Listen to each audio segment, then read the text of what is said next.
Irmãos, estamos trabalhando essa série de mensagens sobre vencendo os conflitos da alma. Então estamos já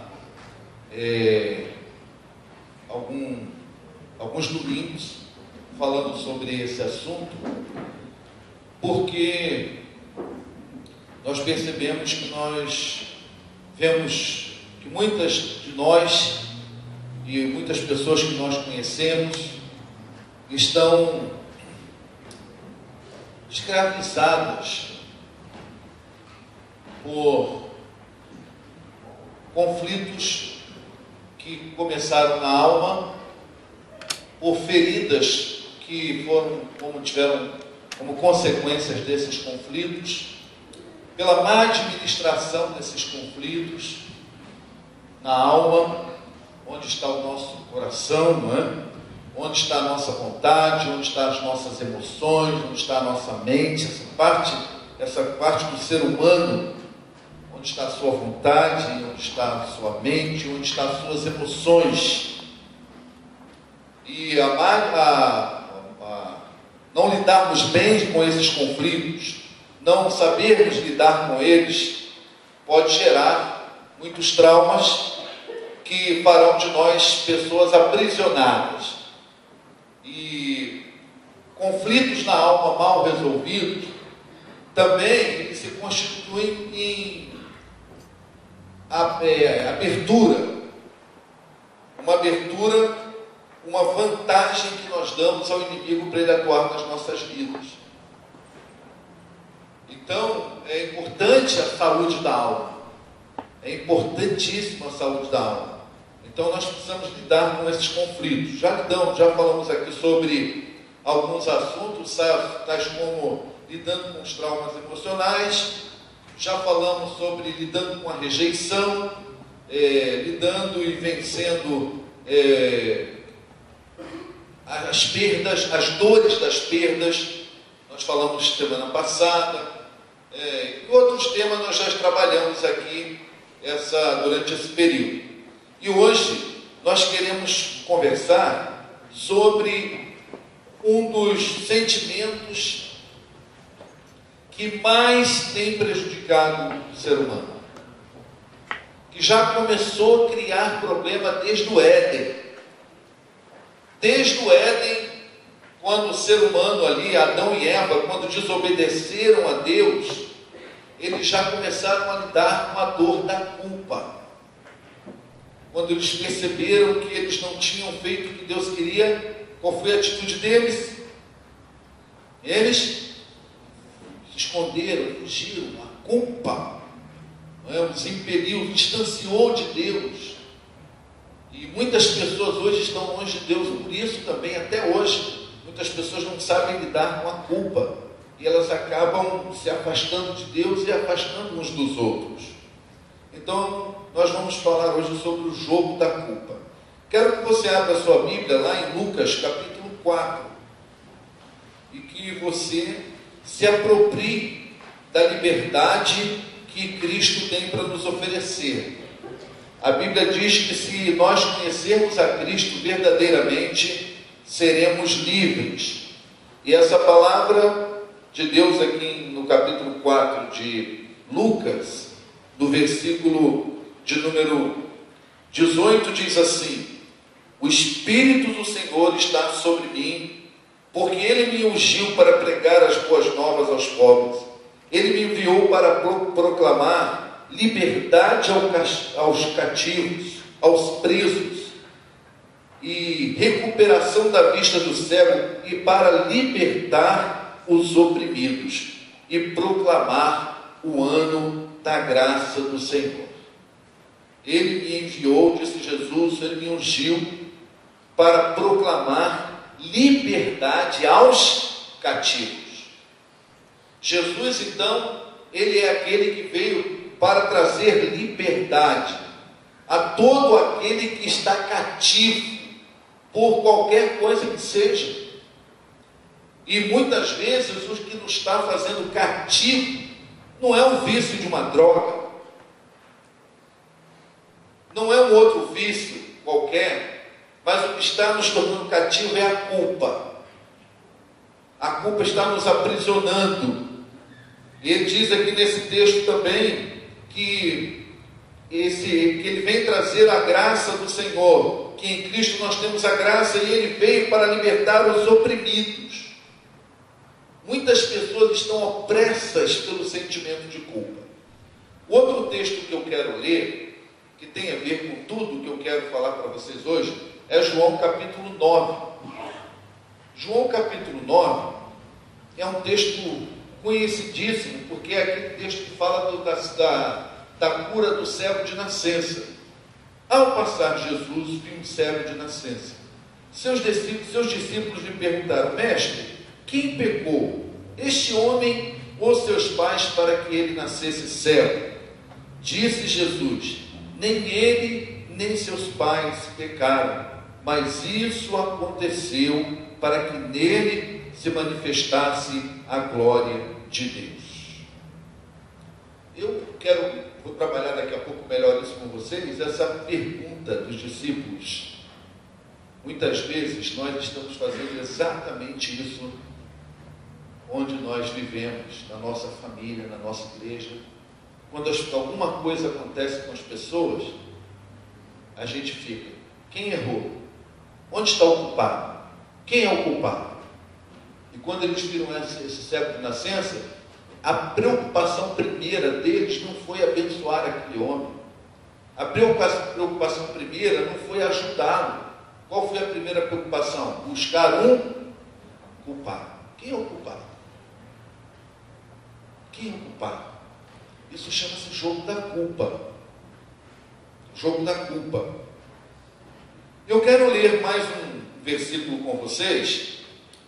Esse versículo, Sérgio, não está na ordem não, eu te dei, mas eu te dei aí, ele mais lá para baixo, que é Romanos capítulo 8, versículo 1.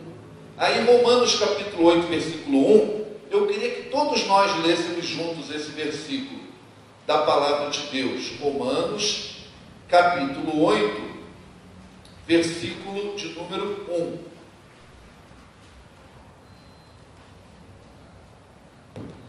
Romanos capítulo 8, versículo 1. Está escrito lá? Então vamos falar juntos?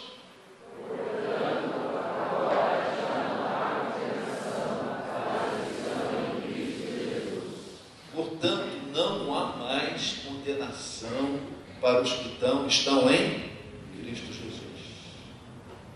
Os que estão em Cristo Jesus não podem carregar peso por condenação alguma, porque não há mais condenação para os que estão em Cristo Jesus. Quem está em Cristo Jesus tem que se libertar, tem que se apropriar de Cristo e não ficar carregando uma culpa. Nós vamos ver durante a mensagem como fazer isso, mas nenhuma condenação há para os que estão em Cristo Jesus. A culpa nem sempre é ruim. A culpa é boa em muitos sentidos. O fato de você sentir culpa é que vai fazer com que você corrija algumas coisas na sua vida, transforme sua maneira de agir, transforme sua maneira de ser. Quem é uma pessoa, um tipo de pessoa muito perigosa para lidar com ela? Aquela pessoa que não sente culpa de nada. Porque a culpa, ela pode ser um insight para as nossas mudanças. A culpa, ela pode ser um insight para as nossas transformações.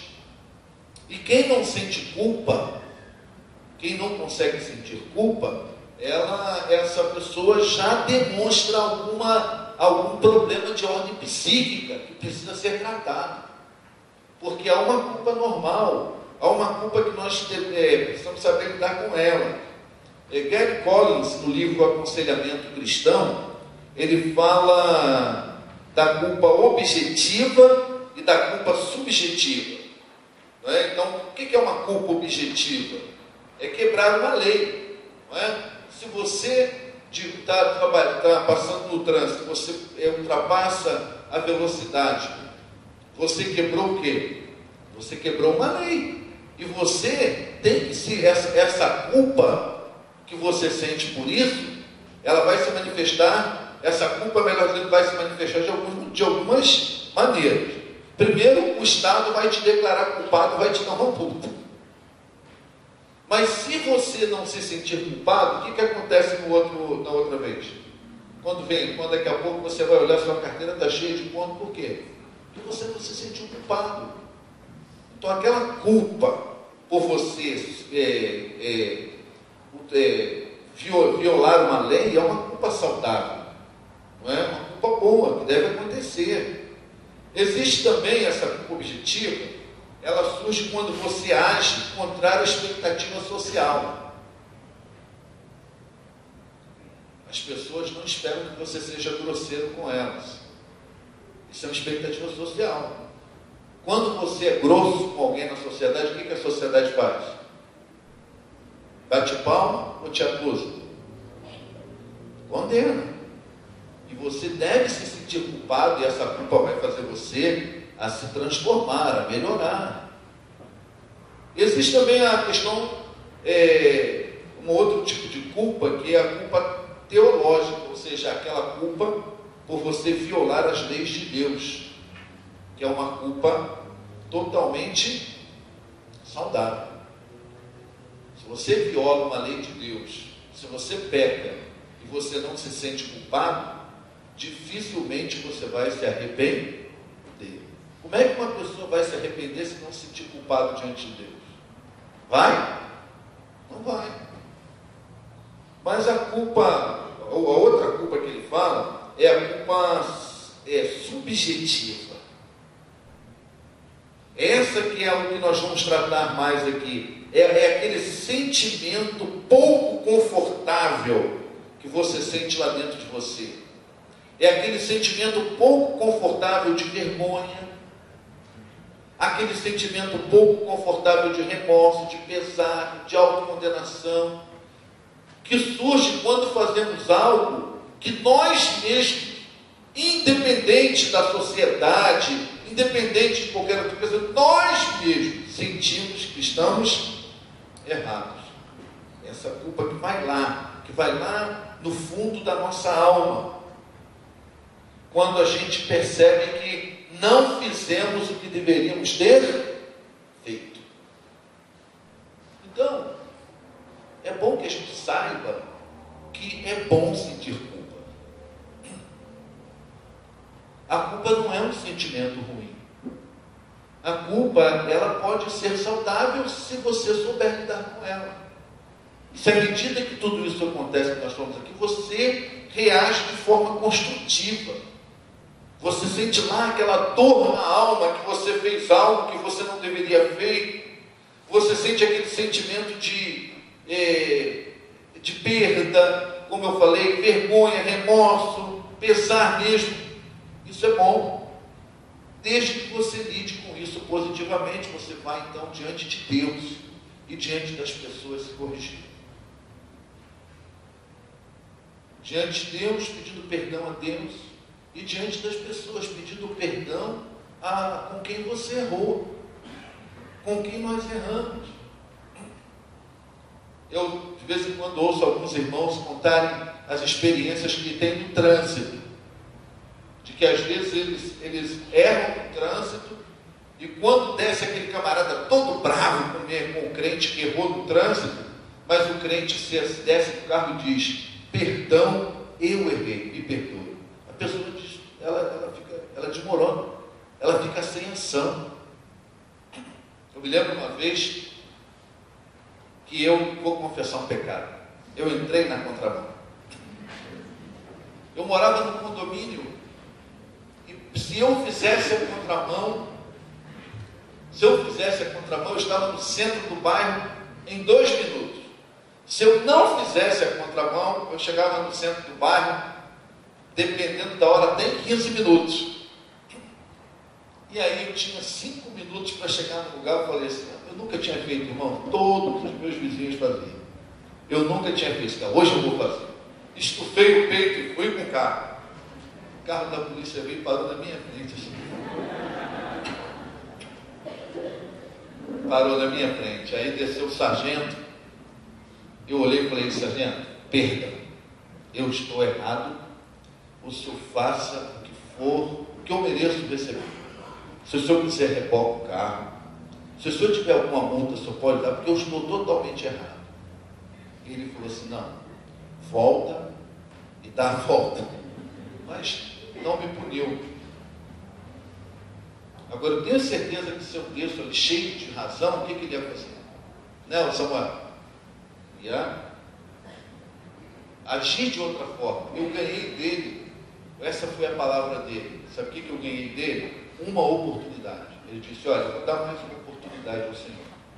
Eu disse para ele que era a primeira vez que fazia aquilo, ao invés dele falar assim, todos falam isso, ele disse: não, eu acredito.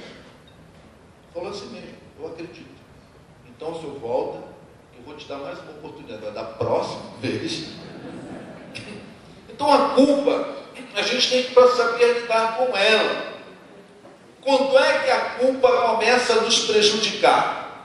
Quando ela começa a gerar desânimo, quando ela começa a gerar ansiedade, quando a gente gera um medo dentro de nós, além do necessário pelas consequências.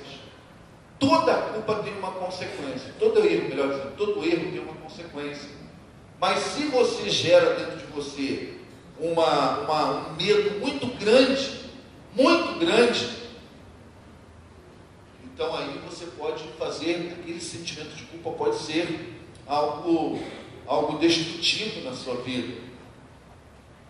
E vários sentimentos, né? A perda de autoestima, a culpa tem feito muitas pessoas perderem a autoestima. As pessoas que lidaram com erros no passado, erros na infância, pais que lidaram com erro com os filhos, pessoas, todos nós, quando nós que lidamos com erros e a gente acumulou uma culpa tão forte, tão grande na nossa alma, que a gente perde a autoestima. A gente se isola, acaba se sentindo só. Muitas pessoas se sentem rejeitadas por causa da culpa que ela mesma, ninguém está rejeitando ela não. Ela que tem culpa. A gente cansa de ver isso. A pessoa que ela lida errado com o erro que ela cometeu, e ela não sabe lidar com a sua culpa, e ela, por não saber lidar com a sua culpa, ela acha que todo mundo está acusando. No meu ministério, várias vezes eu já encontrei gente assim, que diz: não, mas eu não quero ir lá na igreja não, porque lá está todo mundo olhando para mim de cara feia, está todo mundo me condenando, está todo mundo assim, está todo mundo fazendo assado, mas não é, na igreja não tem ninguém fazendo isso. Mas a pessoa, ela que se sente assim, ela está se condenando e acha que todo mundo vai condená-la. Então a culpa, ela pode ser, como eu falei, construtiva e destrutiva. Qual é a culpa construtiva? É aquela que nos leva ao aprendizado. A culpa construtiva é aquela que nos leva à mudança de comportamento. A culpa construtiva é aquela que nos leva a pedir perdão a Deus. A culpa construtiva é aquela que nos leva a pedir perdão ao outro. Mas não ficar corroendo dentro da gente como um peso. Meus irmãos, tem gente sendo esmagada pela culpa. Tem gente que está vivendo como se fosse prensado, esmagado pelo sentimento de culpa. Então, quando é que a culpa é destrutiva? Quando ela assume uma força desproporcional, tanto positiva quanto negativa. Por exemplo, uma culpa, ela pode ser destrutiva não só quando você supervaloriza, quando você dá um valor maior do que deveria, mas também quando dá um valor menor do que deveria. Quando a pessoa comete um erro sério, grave, e minimiza aquilo, acha que não fez, não foi, o problema não foi tão sério assim, e às vezes foi. Então a culpa é destrutiva não só quando você maximiza isso. Mas ela também é destrutiva quando você minimiza. E às vezes muitos conflitos surgem no nosso dia a dia por isso. A pessoa cometeu um erro grave, era para ela estar sentindo uma culpa grande, e enquanto ela não sentir uma culpa maior, ela não vai se corrigir. Então é preciso fazer isso. Isso na nossa vida cristã, na nossa vida com Deus, o que nos leva a lhe dar a culpa do tamanho certo é a santificação. Um crente, quando ele busca uma vida de santidade, e a santidade está na raiz dos muitos problemas emocionais, porque a pessoa não está lidando com Deus como deveria, e consequentemente também não está lidando as outras coisas. Quando nós vivemos uma vida de santidade, a santidade, ela vai nos ensinar a viver nos apropriando da graça de Deus, amar o que Deus ama, abominar o que Deus abomina. E a santidade de vida, uma pessoa que vive em santidade, ela vai saber quando ela pega diante de Deus, quando erra diante de Deus e dos outros, o tamanho do que ela fez. Agora, quando a vida não é de santidade, quando a gente não tem uma vida santa, quando a gente não procura viver uma vida reta aos olhos de Deus, a gente faz muita coisa. E a pessoa faz aquilo como se fosse uma coisa mais normal do mundo, porque a sua consciência não acusa. Quem faz a nossa consciência funcionar certo é uma vida de santidade. Uma vida de santidade. É uma vida santa. Então, irmãos, então, quando é que a culpa é destrutiva? Quando ela é desproporcional. Quando ela vai além do que deveria ir, ou ela vai aquém do que deveria. Não é?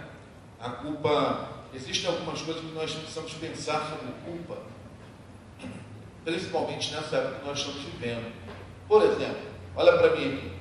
Quantas mulheres estão aqui que trabalham fora de casa? Trabalham fora de casa. Quantas mulheres? Levanta a mão bem alto. Olha aí, muitas mulheres. Quantas mulheres trabalham por conta própria? Não vão para fora, mas trabalham por conta própria. Muitas. Então, por exemplo, existe um quadro que está acontecendo nas famílias, que é uma coisa altamente destrutiva para a família. Presta atenção aqui. Que é o sentimento de culpa que está batendo no coração das mulheres pós-modernas e dos homens pós-modernos, que as suas esposas precisam trabalhar, ou por conta própria, ou trabalhar fora. E aí, pinta assim aquela culpa pelo pouco tempo que está dando aos filhos. Muitas mulheres carregam essa culpa. Mas só que se você não tiver cuidado para lidar com essa culpa, você pode supervalorizá-la. E aí o que vai acontecer? Qual é o problema? Que você vai começar a querer materializar a afeição aos seus filhos. Para compensar, você começa a materializar essa afeição.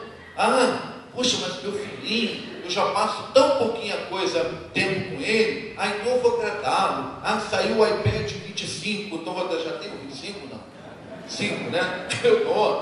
Ele tem um celular ótimo, excelente, mas é um celular 5, eu vou dar um celular 8, porque o meu filho tem o videogame mais moderno, mas eu vou dar o mais moderno ainda. Não, e nem tem no Brasil, um amigo meu vai trazendo para ele. Você começa a querer materializar a sua afeição. Com o tempo, você vai adoecer essa criança emocionalmente. Isso não é bom. Então essa culpa é uma culpa destrutiva. Nós vivemos outro tempo. A mulher tem direito de ter sua carreira. Por que só o homem pode ter sua carreira? Só machista que vai achar que só o homem tem que ter uma carreira. É machista. Mas a mulher tem direito de ter sua carreira. A mulher tem direito de se realizar. A mulher tem direito, o marido precisa ou não, de estar ali tendo a vida dela. Agora, para fazer isso, na época em que eu era criança, não tinha tanta escola de tempo integral. Quando eu era criança, não tinha creche. Quando eu era criança, não tinha nada disso. E hoje tem muitas. E a gente só sabe analisar isso do ponto de vista errado. Mas existe um ponto de vista bom. Eu, como pastor, sempre percebi uma coisa. Que as crianças que pai e mãe trabalhavam, e essas crianças tinham uma crechezinha, uma coisa assim, eram mais extrovertidas, mais dinâmicas, tinham mais iniciativas e eram crianças mais relacionais. Não eram crianças tão dependentes. Existe, é a vida, irmãos. É a vida. Você não tem que ficar se culpando, porque é o contexto que nós vivemos. Você não pode, em alguns aspectos, a Bíblia é um livro de princípios e valores. Você não pode querer avaliar algumas coisas, porque o contexto de família na época da Bíblia era outro. O que nós temos que pegar na Bíblia são os valores. O ensinar a criança, amar o filho. Porque tem muito pai e mãe, tem muito pai que a mãe não trabalha, e esse pai não dá menos atenção do que o pai que a mulher trabalha fora. A questão muito mais importante é a qualidade do seu tempo. A qualidade. Não fique se culpando por causa disso. Não fique carregando uma culpa desnecessária que vai levar você a querer materializar a afetividade para com seu filho. Não! Seu filho precisa de limites. Você precisa estabelecer limites com ele. Você precisa disciplinar seu filho. Você precisa ensinar seu filho. Você não pode deixar que a culpa faça você ser manipulado pelos seus filhos. Não faça isso. Isso tem destruído muitas famílias. Não é? Outra coisa é a culpa gerada por uma exigência excessiva. Tem pais que estão gerando nos filhos uma culpa indevida porque eles exigem demais dos filhos. Demais. Tem pais que o mundo competitivo que ele vive, ele já transfere para o filho. E tem pai que diz assim para a criança mostra o boletim, o camarada só tem nota 8, 9, 7, 10, 9, mas o pai olha e diz assim, e você? Você é o primeiro da turma? Não. Então você tem que lutar para ser o primeiro. Que isso? O cara é bom. O cara está fazendo melhor. Cada criança é uma criança. Cada criança, cada filho é um filho. Isso é sério. No Japão, isso é tão sério exigir que é um dos países com maior índice de suicídio de criança e adolescente. Uma exigência que vai além, que não procura conhecer quem é o filho, como é que é o filho, qual é o limite daquele filho. Você já quer fazer do seu filho um super-herói. Tem muitos pais que querem fazer do filho um troféu, que ele possa subir no pódio e mostrar, aqui o meu filhão. Não é assim não, irmãos.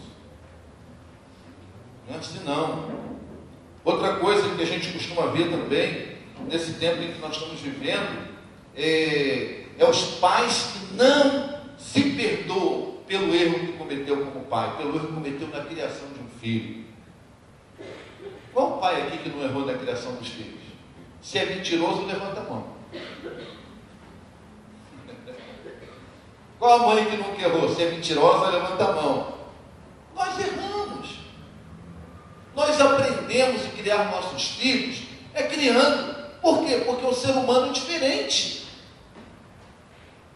Se fosse todo mundo igualzinho, era só você entrar numa escola e aprender, é assim. Aí todo mundo era igualzinho, mas nós erramos mesmo. O importante é reconhecer os erros, é corrigir os erros, é não continuar errando. Mas os pais erram, mas muitos estão assim. Outra culpa indevida, presta atenção nessa, é uma culpa gerada pela igreja, quando a igreja proíbe o que a Bíblia autoriza. Tem muitas igrejas proibindo aquilo que a Bíblia não proíbe. Tem muita igreja legalista. E muitas vezes nós nos incluímos nisso aqui, que proíbe o que a Bíblia não proíbe.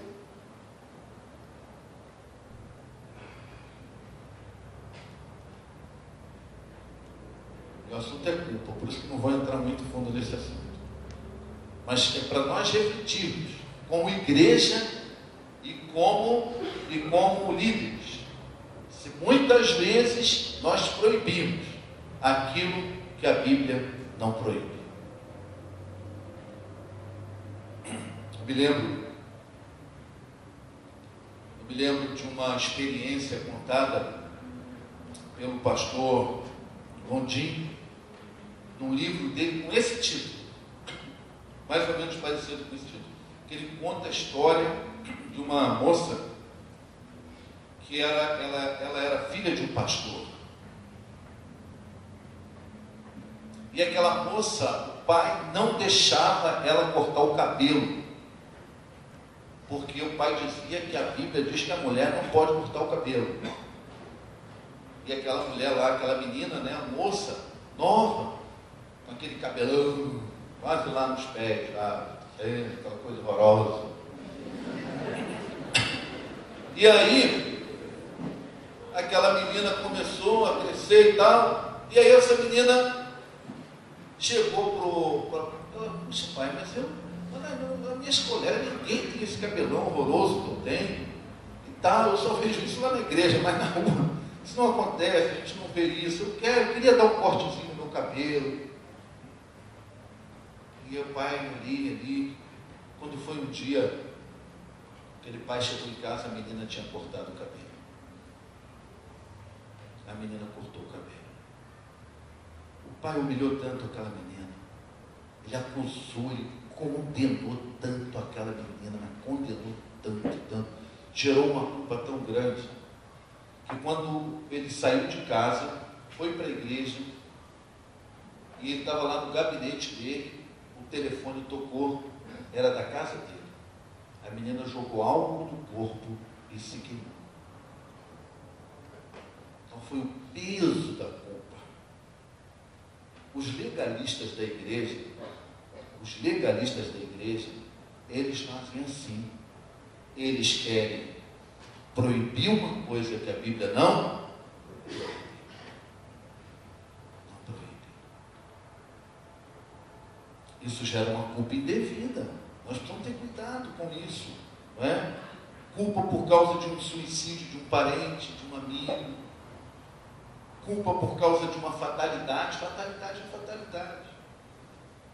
Mas se eu tivesse construído essa casa melhor, esse vendaval que deu em Curitiba agora não teria tirado o telhado da casa. Eu sou isso, eu sou aquilo. Não, é fatalidade. Essas coisas acontecem aí, não é? Outra culpa indevida. Não assuma culpa sobre aquilo que não está sob o teu controle. Tem gente assumindo culpa por coisas que não estão no controle dele. Não pode.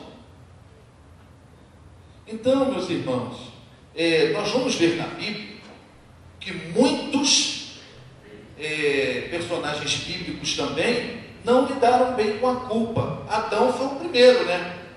Como é que quando a culpa bateu nele, o que é que ele disse? Foi quem? Se esquivou, né? Foi a mulher que se omitou, Senhor. Muitos tentam se esquivar, não é? Outros, outro caso foi o caso de Caim. Caim, o culto dele não foi aceito por Deus. Em vez dele se arrepender, mudar de atitude, ele botou a culpa em quem? No irmão, não é? Moisés matou o egípcio, o que Moisés fez? Fugiu. muita gente fica assim, fugindo da culpa. Davi culpado pelos pecados que ele cometeu. O que Davi diz no Salmo 32? Que tudo doía por dentro dele. A culpa faz isso. Saul ficou enlouquecido. Davi diz que tudo doía. Pedro, quando sentiu o peso da culpa, o que ele fez? Chorou amargamente. Judas, o que Judas fez quando sentiu o peso da culpa? Suicidou-se. Então, na Bíblia, nós vamos ver também assim, pessoas que não sabem lidar com o sentimento de culpa. Então, eu quero destacar hoje, nessa palavra, assim, esse jogo da culpa. Você não pode se deixar vencer pelo jogo da culpa. A psicologia diz que há dois mecanismos. São dois mecanismos que predominam quando a gente liga com a culpa. O mecanismo psicológico. Primeiro, é o mecanismo que leva a pessoa a negar. É o mecanismo da negação. Ela nega qualquer culpa para si mesma.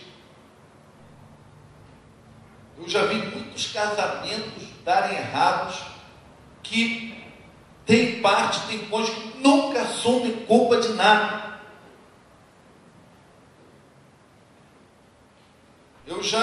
Com a negação.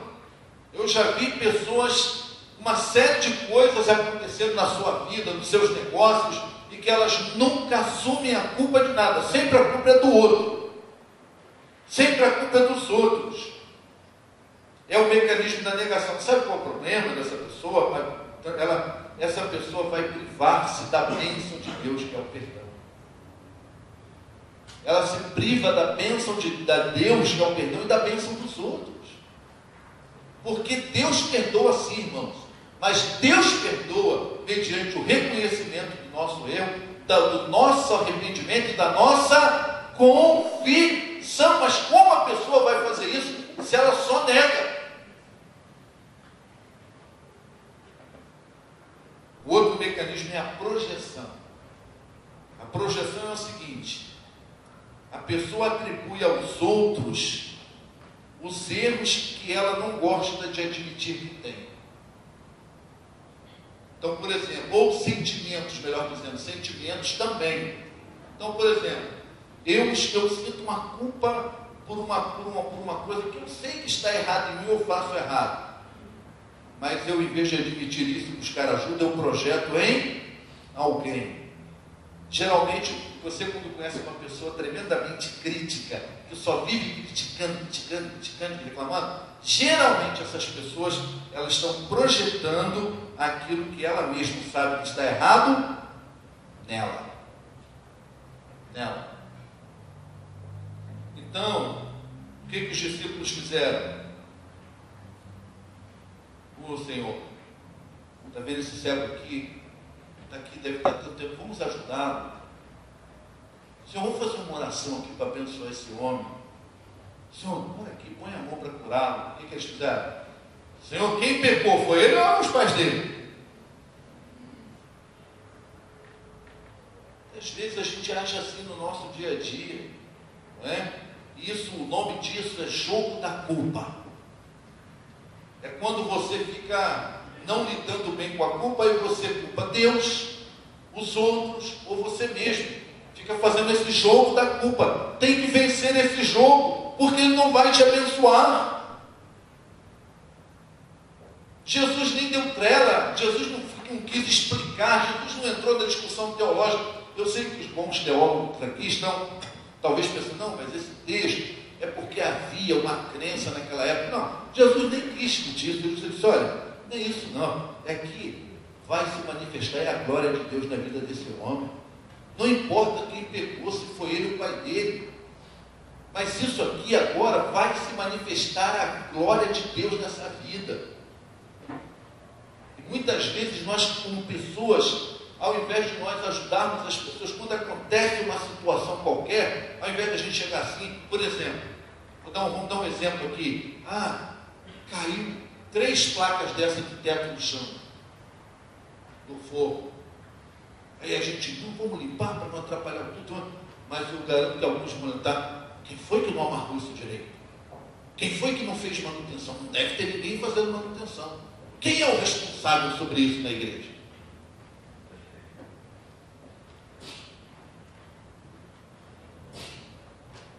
É aquele pai ou aquela pessoa que está acontecendo um problema com o filho dentro de casa, em vez de chegar, não, vamos cuidar do que está vendo. O pai ou a mãe vai ficar sempre procurando ver onde, quem foi que errou para isso aqui acontecer. É um caçador de culpado, né? Uma das coisas mais destrutivas da vida é quando ficamos sempre querendo achar o culpado.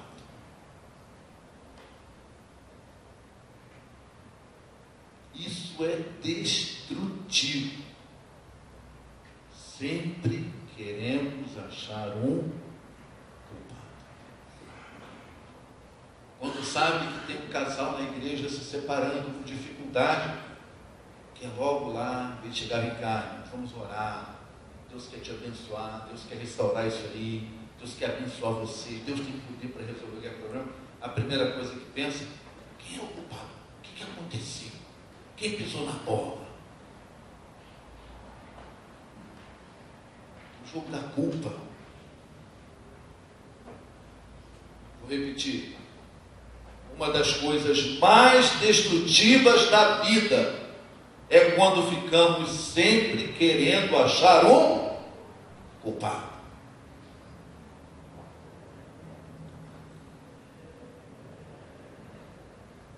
Nunca traz cura o jogo da culpa. Sempre machuca mais. O jogo da culpa nunca traz cura, ele sempre machuca mais. O jogo da culpa nunca traz união, somente divisão.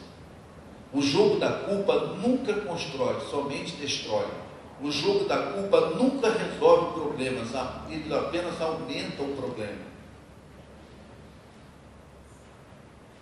Jesus disse para os discípulos assim, em outras palavras: olha, pessoal, espera aí, em vez de saber quem é o culpado, o mais importante, disse Jesus agora, não é saber quem é o culpado, o mais importante agora é ajudar essa pessoa. Vamos ajudá-lo. Se Deus está falando no teu coração nessa noite, você precisa prestar muita atenção. Não deixe nada tirar a tua atenção, porque essa noite pode ser uma noite de libertação na tua vida. Essa noite pode ser uma noite que Deus vai dar a você a oportunidade de quebrar correntes. Correntes que estão te prendendo. Feridas na alma impedem que nós usufruamos a vida que Deus tem para a gente. E eu não vou cansar de dizer aqui que há crentes infelizes. São salvos, vão para o céu, mas são infelizes. Sabe por quê? Porque estão deixando ser cativados pelas feridas da alma. Não estão se apropriando do que Cristo fez. Há poder na cruz para nos libertar de tudo. Mas tem coisas que você precisa se apropriar dos efeitos da cruz. E você não está se apropriando. Você não está desenvolvendo a sua salvação, como disse o apóstolo Paulo em Filipenses. Vence o jogo da culpa, parando de culpar Deus. Muitas pessoas culpam Deus ao ficar as coisas de errado que aconteceu, os problemas que teve na vida, a tragédia que enfrentou, elas passam culpando Deus. Mas ao invés de ficar revoltado com Deus, se aproxime de Deus. Com a ajuda de Deus, podemos triunfar sobre todas as tragédias da vida. Deus pode transformar coisas ruins em coisas boas. Deus tem esse poder. Então, meu irmão, minha irmã, vença esse jogo da culpa. Quando a culpa que está em você começar a querer jogar você contra Deus, não aceite. Vença esse jogo da culpa. Não faça uma culpa que está lá dentro do seu coração fazer com que você fique revoltado com Deus. Não, trabalhe esse sentimento. Mas ao invés disso, volte-se para Ele, porque a Bíblia diz que Ele é grandioso em perdoar. Volte-se para Deus. Vença o jogo da culpa e pare de ficar culpando os outros. Você é alguém que está aqui nessa noite, que você está nesse jogo? Eu só vivo culpando os outros. Isso endurece o coração. Você está jogando projeção nos outros. Você está sempre pronto para pecar pecado dos outros. Olha para mim. Quem vive sempre pronto para apontar o pecado dos outros é porque não quer admitir o pecado que está guardado no coração.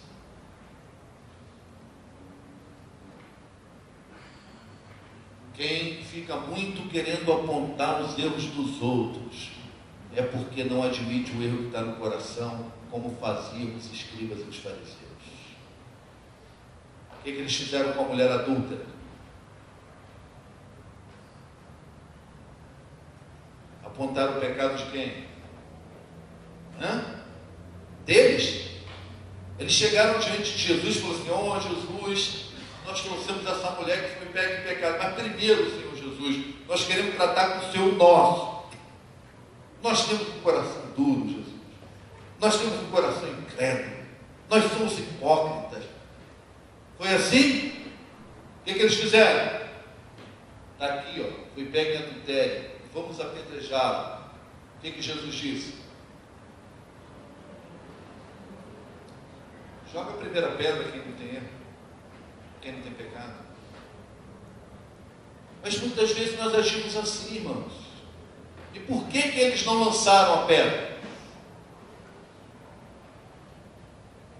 Não é?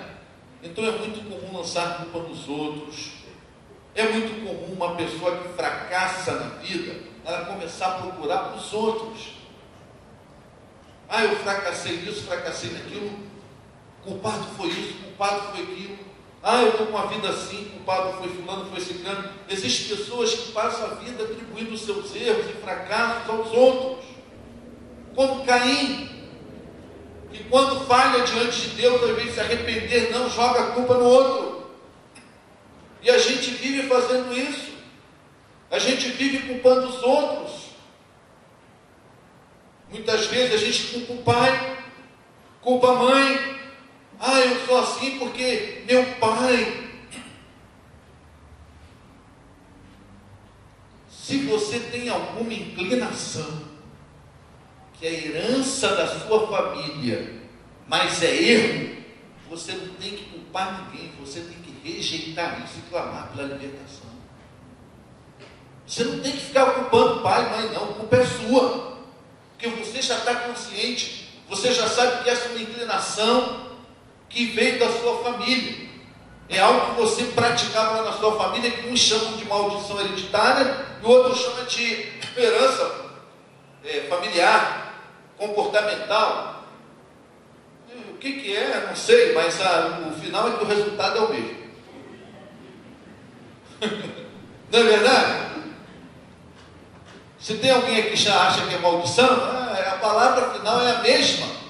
O conteúdo, o resultado é igual.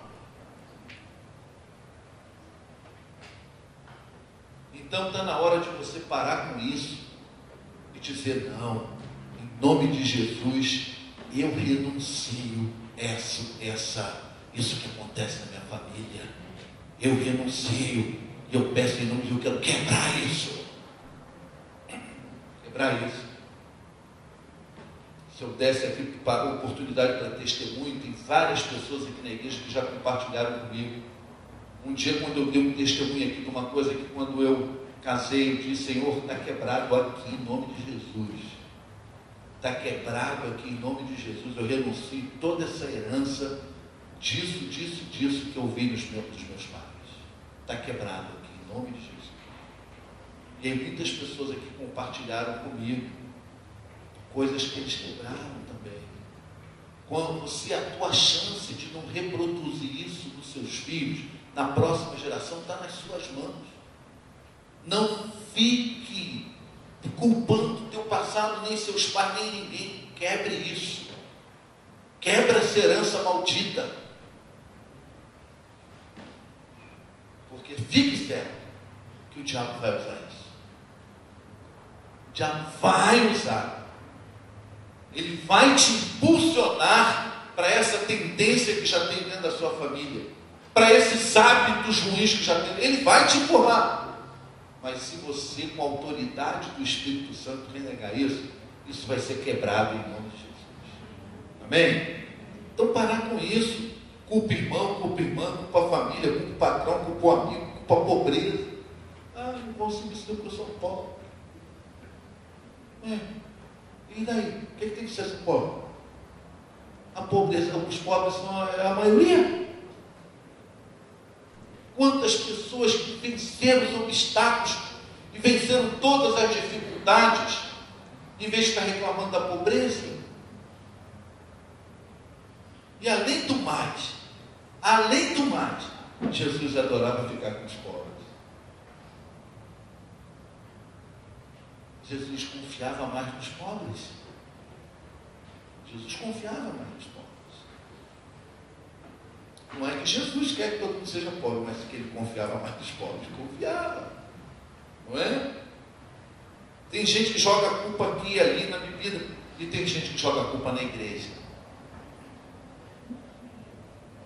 Tem gente que não quer nada com Jesus, irmão. Estão vivendo longe de Deus. E o culpado é a igreja.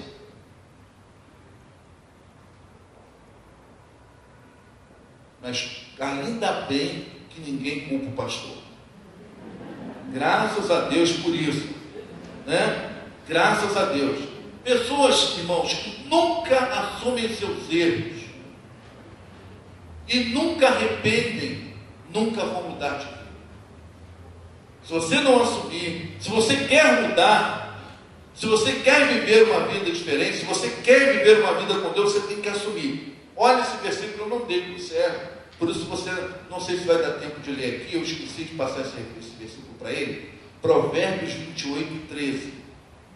Quem esconde seus pecados não prospera, mas quem confessa e os abandona encontrará misericórdia. Saiu ali? Então vamos falar juntos?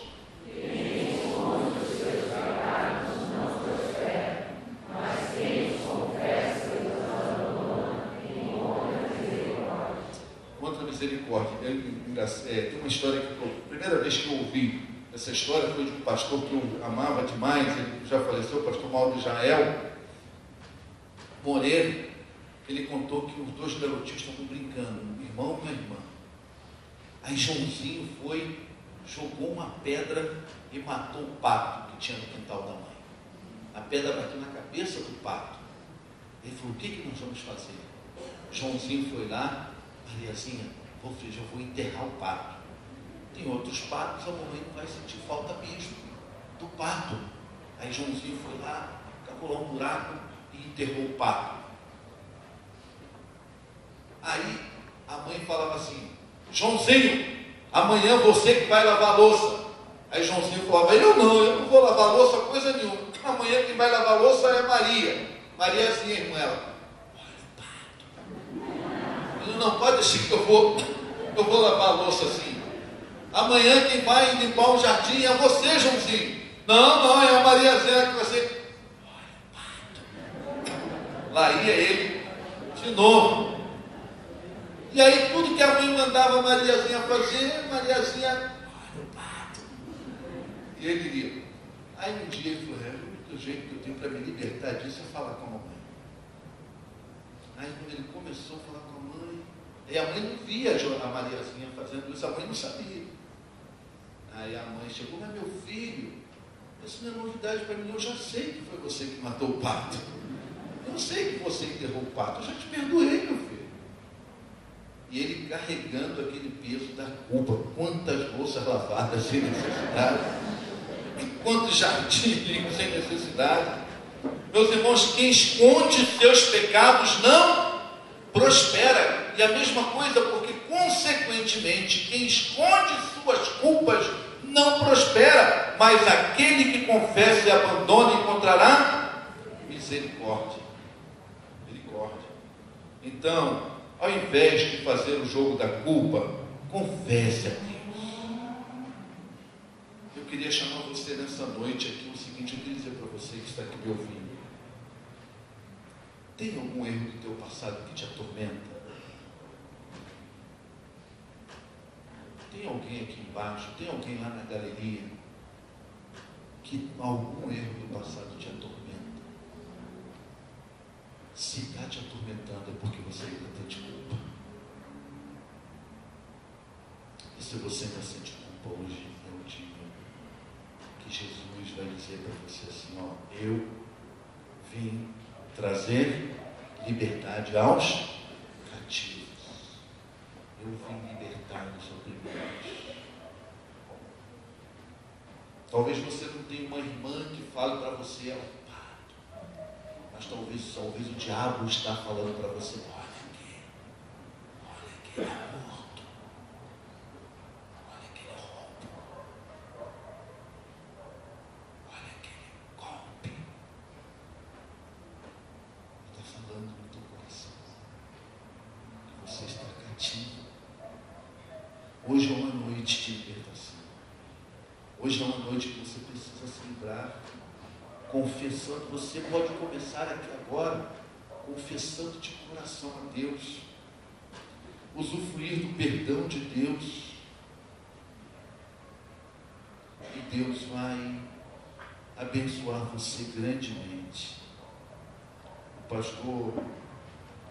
pastor Marcelo Aguiar, no livro Cura pela Palavra, ele fala uma coisa muito interessante, que ele diz assim, olha, não é difícil obter o perdão, o difícil é se apropriar dos efeitos do perdão. Às vezes você até perdoou, você se sentiu perdoado, mas você não está se apropriando disso, e você não está usufruindo dos efeitos do perdão na sua vida. Ele conta num dos livros de uma senhora que ficou 20 anos na igreja, participando dos cultos, participando das reuniões de oração, e ela ficava ali quietinha na dela, porque ela pedia para orar pelo marido, ela sempre culpava o marido, né? Mas um dia ali naquela reunião de oração, ela foi falar sobre o seu problema, mas ela não falava com ninguém sobre o problema com o marido. Um dia na reunião de oração ela resolveu abrir o coração. Quando ela abriu o coração, disse, olha, eu frequento aqui essa reunião, mas hoje eu quero abrir o coração para dizer que, olha, vocês me veem aqui na igreja com o meu marido, mas nosso relacionamento é totalmente frio, a gente não tem vida conjugal, tal. E quando ela abriu o coração ali, Deus, através daqueles irmãos, ministrou a vida dela. E ali naquele dia ela pôde descobrir que muitos erros não eram do marido, eram dela. Quem sabe hoje tem um momento que Deus quer fazer isso com você. Alguma coisa que você há anos você está transferindo para alguém. Mas Deus está dizendo, não, é com você. É você que eu preciso falar. E Deus vai abrir uma porta para você renovar o amor, renovar a vida. E aí ele diz no livro que no domingo seguinte a mulher estava lá completamente diferente com o marido dos dois. Um casalzinho feliz, montado, alegre. Jesus já morreu na cruz por você. Ele pode te trazer libertação para a sua vida, porque ele venceu. Sabe o que diz a palavra de Deus em Colossenses 2? 2:13 ele diz assim, quando vocês estavam mortos em pecados, incircuncisos na carne, Deus os vivificou juntamente com Cristo. Ele nos perdoou todas as transgressões. Ele cancelou a dívida que consistia em ordenanças que nos era contrária. Ele removeu, pregando-a na cruz. Preste atenção. E tendo despojado todos os poderes e autoridades, fez deles um espetáculo público, triunfando sobre eles na cruz. Ele quer que nós triunfemos nos apropriando da cruz dele. Nessa noite, vai ser uma noite de libertação na sua vida. Vença os.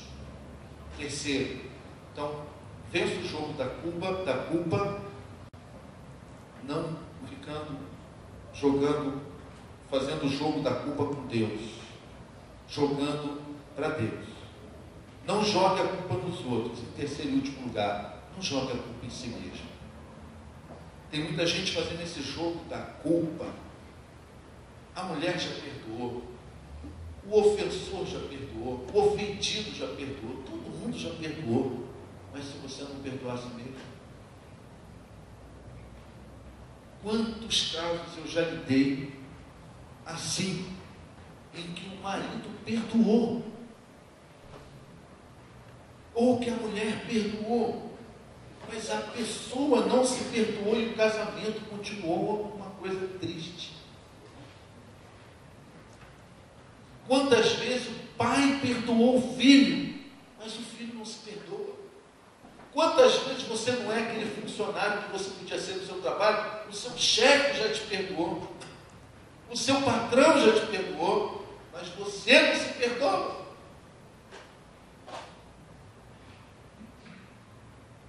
Você precisa vencer, parar de ficar fazendo jogo da culpa com você mesmo. Jesus tomou sobre si o nosso fardo. Jesus disse lá em 1 Pedro 5,7: lançai sobre mim todo o vosso fardo. Lançar sobre ele, porque ele cuida de nós. Lancem sobre ele todo o vosso fardo, toda a vossa ansiedade, porque ele cuida de nós. Tem algo do seu passado e do seu presente que são peso?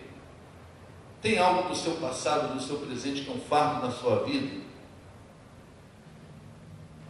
Não há nada tão terrível que você tenha feito que o amor e a graça de Jesus não alcance, não cubra. O pior que tenha sido, a autodestruição, ela vai destruir, ela destrói a autoconfiança, ela destrói o nosso amor próprio. Aproprie-se do perdão. E vou repetir: para algumas pessoas o difícil não é obter o perdão, mas é desfrutá-lo. Tem terríveis dificuldades em sentirem que suas falhas foram perdoadas e vivem em agonia desnecessária. Se você é alguém que está aqui, que você tem dificuldade de se sentir perdoado, se você tem dificuldade de escutar esse perdão, se você tem terrível dificuldade de sentir que suas falhas foram perdoadas, e você vive um peso desnecessário, você precisa hoje clamar por essa libertação. Pedir que Deus te alcance e Deus trate de você. Então, eu queria que você colocasse aí, Sérgio, essa sequência de 1 João 3. Então, em primeiro lugar, vamos fechar essa palavra aqui agora. Eu queria que você pensasse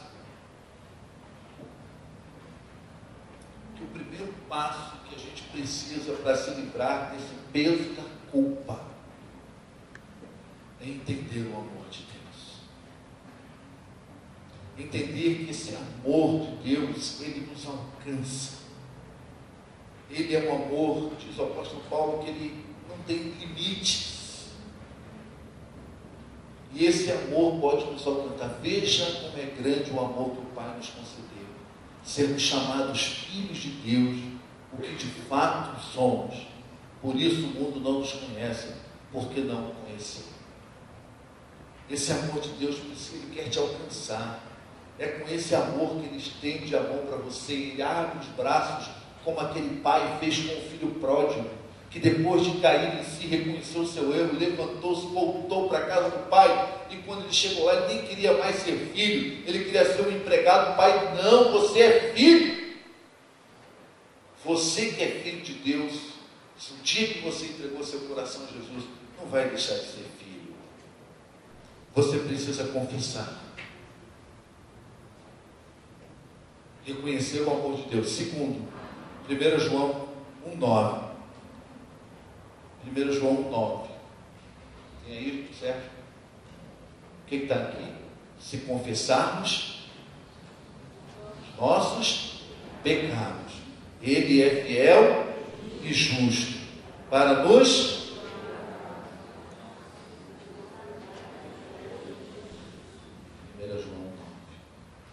E agora, talvez você vai precisar chamar alguém para conversar. Às vezes, a gente precisa confessar também a alguém. Isso é cura. Primeiro, Tiago 5,16, olha o que diz. O que diz lá, 5,16? Portanto, confessem seus pecados uns aos outros e orem uns pelos outros para serem curados. A oração de um justo pode acontecer.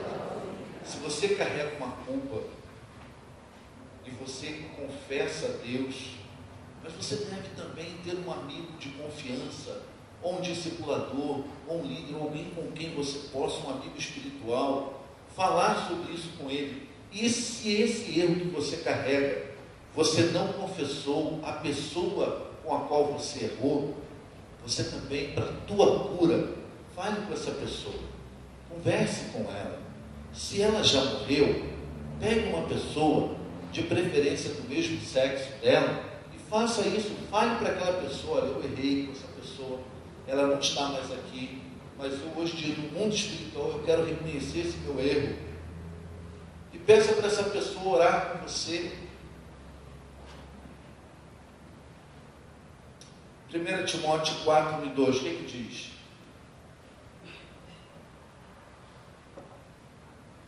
Tem aí, Sérgio? 1 Timóteo 4:2.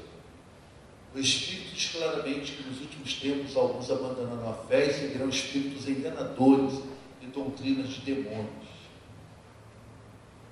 A gente não quer falar muitas vezes disso, mas esses aí, os enganadores e doutrinas de demônio, podem querer colocar na sua cabeça muita coisa que você não está acostumado a fazer. Não deixe se enganar. Satanás, ele é o nosso acusador. Ele só quer te acusar, ele quer encher tua vida de culpa. Mas Deus quer te abençoar, quer te libertar. Agora bota Gálatas 5,16. O que diz? Gálatas 5,16. Por isso digo, vivam pelo Espírito, e de modo nenhum satisfarão os desejos da carne. Nessa noite, você precisa fazer desse momento aqui um momento de Deus na sua vida. Você que está sobrecarregado com algo que você já fez no passado, uma culpa, e hoje, por tudo que Deus falou aqui, você percebeu que você não devia estar carregando essa culpa, que essa culpa é indevida. Ou talvez Deus tenha falado para você: não, você minimizou e você precisa se livrar disso, porque você tem alguma coisa lá que você não reconheceu que errou. Mas nesse momento diante de Deus, eu quero convidar você para diante de Deus agora experimentar esse momento de cura, esse momento de restauração. Deus disse que nos ama de tal maneira que deu o seu Filho. E Deus que gratuitamente, Deus que não foi capaz de segurar o próprio Filho, Ele entregou o seu Filho por nós. Ele graciosamente pode nos dar todas as coisas, inclusive pode nos dar a libertação. Ele quer que isso torne realidade na sua vida. Nenhuma condenação há para os que estão em Cristo Jesus, que não andam segundo a carne, mas segundo o Espírito. Você nessa noite quer que seja ministrada uma oração, e você quer vir agora, você quer agora no seu lugar se libertar disso. Então, primeiro lugar, reconheça isso. Reconheça que você carrega dentro de si um sentimento que está pesando sobre você, que está trazendo feridas na sua alma, que está te adoecendo a sua alma, não está trazendo saúde para a sua alma, e que está trazendo, quem sabe, até mesmo opressão, não está fazendo de você a pessoa que você reconhece. Deus gostaria que você fosse. Você sente uma opressão na alma, você sente um peso sobre você. E nessa noite o Espírito Santo está falando ao teu coração. E você confia no amor de Deus. Primeira coisa, você precisa confiar em Deus. Você precisa confiar que Ele te ama. Você precisa confiar na graça de Jesus que te alcança. E nessa noite você precisa confessar isso a Jesus. Se arrepender e confessar. Qualquer coisa que esteja lá no porão da sua alma, mas você nesta noite confessa a Jesus, coloca diante de Jesus, e você quer tirar esse peso, porque aquele que confessa Jesus perdoa. Se confessarmos, Ele é fiel e justo para nos perdoar. Nessa noite eu quero convidar você que está passando, está experimentando isso aqui, o Espírito Santo falou isso a você aqui, e você não quer mais sair daqui com isso na sua vida. Você não quer ser corroído pela culpa. Você não quer ser esmagado pela culpa, mas quer experimentar a liberdade que é em Cristo. Então, ore ao Senhor. Clame ao Senhor. Se tem alguém aqui que um erro do passado, você não era nem crente, mas se você cometeu coisas no passado que você não consegue esquecer, isso tem pesado como na sua vida uma culpa esmagadora, e hoje você quer clamar pela liberdade de Cristo, se apropriar pela liberdade que é em Cristo. Tome essa decisão agora e ore ao Senhor. Aquele que está em Cristo, nova criatura é, as coisas velhas já passaram, tudo pode se fazer novo. Eu quero convidar você para esse momento de oração, chamar os pastores aqui à frente da igreja. Nós vamos ter um momento de oração.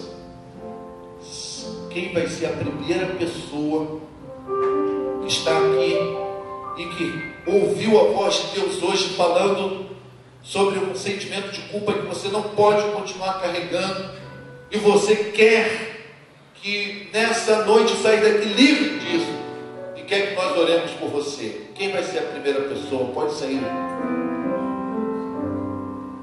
Tem alguém aqui que reconhece que tem feito o jogo da culpa, que ora culpa, só vive culpando os outros, ora só vive culpando Deus, culpando a igreja, culpando os outros, culpando a si mesmo, mas quer se livrar disso. O teu problema não é nenhum erro do passado, mas é que você está fazendo o jogo da culpa, e hoje o Espírito Santo falou para você que você tem feito isso, que isso não tem sido bom para você, mas que você quer se livrar disso. Levante no seu lugar e venha aqui para nós orar com você. Você reconhece isso? Pode vir. É um momento libertador de Deus na sua vida. Você pode vir. Deus abençoe. Tem mais alguém? Pode sair. Eu preciso me livrar disso, mas eu tenho que reconhecer, orar, confiar e vir à frente. Você é a pessoa assim, você é um marido assim, uma esposa assim, um filho assim, uma filha assim, um diácono assim, uma diaconisa assim, um líder assim, um discípulo assim, um discipulador assim. Você é uma pessoa assim. Pode sair do seu lugar e vir, nós vamos estar orando por você. É um momento de oração. Pode vir. Tem mais alguém?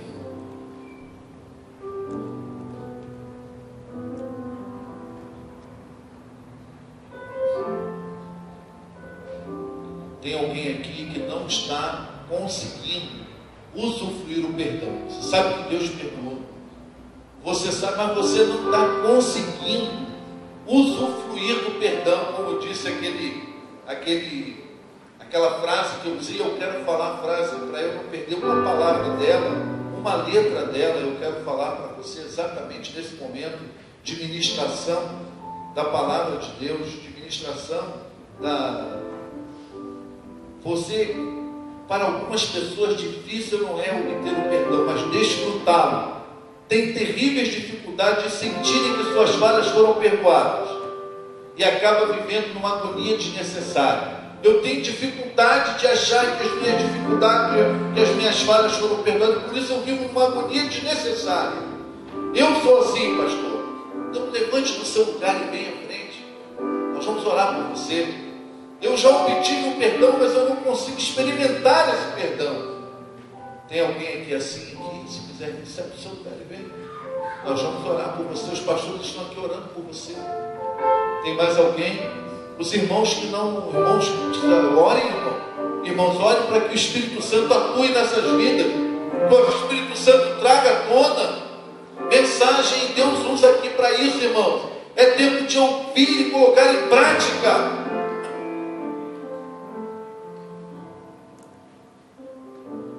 Preciso experimentar essa liberdade que Cristo conquistou para mim na cruz. Eu preciso disso.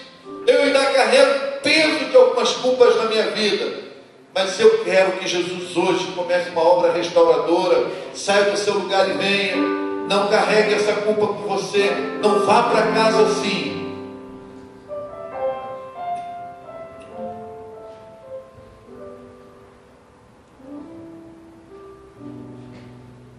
Não dê vantagem ao diabo. Não dê vantagem. Se você não trabalhar suas dificuldades emocionais, você pode dar vantagem para ele. Mas se você quer tratar, sai do seu lugar e venha. Os pastores não, o pastor Vanderlei estão orando aqui. E a igreja também está orando. Toda a igreja está orando, irmãos. Reconhecendo todos os nossos erros, não queremos exaltar nenhum, mas também não queremos minimizar nenhum deles, Pai. O Senhor nos conhece desde o ventre de nossa mãe. O Senhor conhece o nosso deitar, o Senhor conhece o nosso levantar. E agora, Senhor, nós queremos colocar as nossas vidas e as vidas daqueles que estão aqui no Teu altar, pedindo o agir sobrenatural do Teu amor, tirando de sobremaneira dos ombros dele tudo aquilo que não vem do Senhor, Pai. Tira toda a culpa, toda a mágoa e derrama sobre nós, Senhor, de forma perfeita o Teu amor e o Teu perdão. Não queremos nada mais do que não seja a Tua vontade para nossas vidas, Pai. Restaura neste momento cada situação destes amados que estão aqui na frente, Pai. Tira a culpa de qualquer questão sexual, de qualquer questão, Senhor, familiar, de qualquer questão profissional, ou até mesmo dentro da igreja do Senhor, Pai. Senhor, que saímos daqui como igreja sentindo o sobrenatural do Teu amor. Restaura com o Teu Espírito Santo e faça a Tua vontade no nosso meio. É isso que nós te pedimos, é isso que nós clamamos, sabendo que o Senhor já nos ouviu. Amém e amém. Diga para a pessoa do seu lado, tem